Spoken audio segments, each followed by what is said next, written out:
We have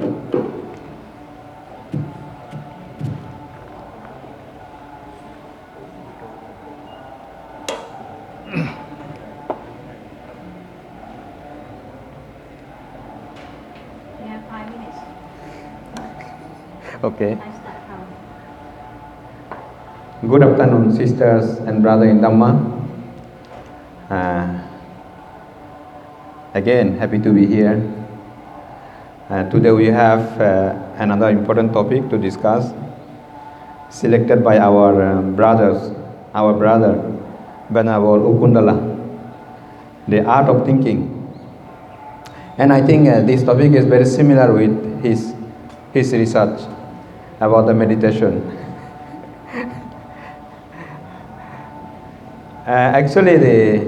Also, I would like to thank Malutas for the nice introduction.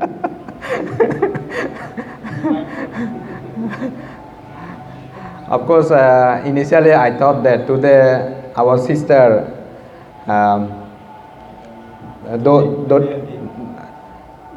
Doten, I hope that she will make some joke, but she was quite silent today.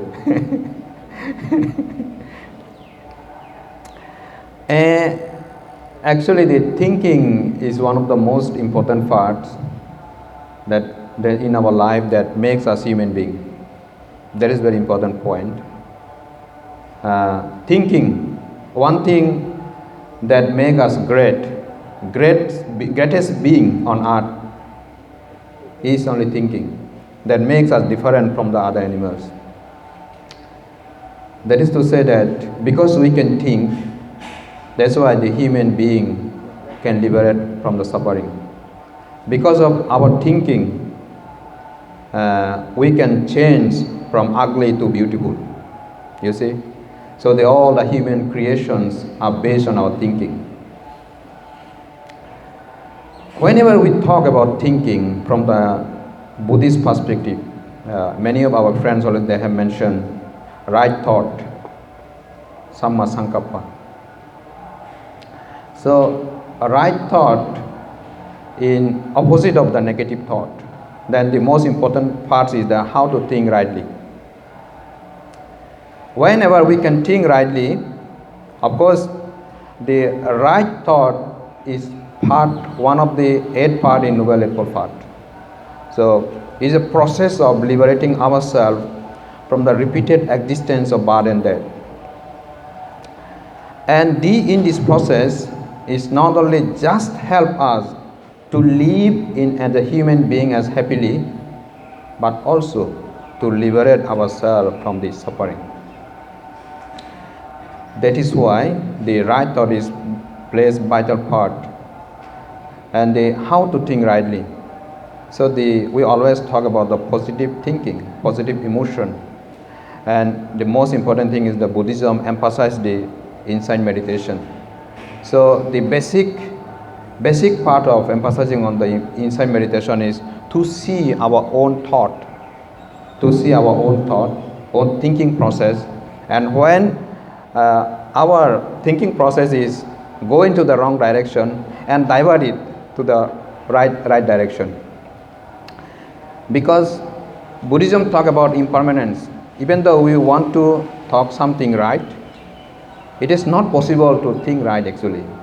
I always think I should think right, and I should not think something negative. But because of nature, because of environment, because we are normal human being, that is why there are always the wrong thinking, right? And actually this is common for everyone. That is why the meditation master, they always encourage to practice the insight meditation. Without insight meditation, it is not possible to change our thought picture. And the second part, because of our thinking, we suffer in this life. We suffer a lot. It changes our physical complexity. We worry so much. So as Venerable Aloka said that overthinking harm ourselves, harm our psycho-physical body. Recently, I was reading about the Taoism. One of my favorite became it now becoming one of my actually parts of my life. Taoism, I encourage most of the Theravada friends to study that. About the philosophy of Lao Tzu. About they introduce about the yin and yang. So, because it is important for us to live as harmoniously. Yin is actually represent that calmness, non-reactiveness, passiveness. On the other hand, the yang represent the competitiveness, business, doing all the material things. So, in order to live with the nature, in order to live with peacefully, we have to embrace the philosophy of yang, this side, because nature has the two forces, yin and yang, as our sister Doliantisi mentioned. So when you can embrace in your life the philosophy of the Lao Tzu about the yin, you live always happily. When we actually think about the Buddhist meditation, about insight meditation, we need a lot of practice. But for the Lao Tzu, you no need to go that type of practice. You just need to embrace. Okay, someone maybe asks you to compete. You said, I don't compete. Someone said you're ugly. You said, okay, I'm okay with that. So this thing.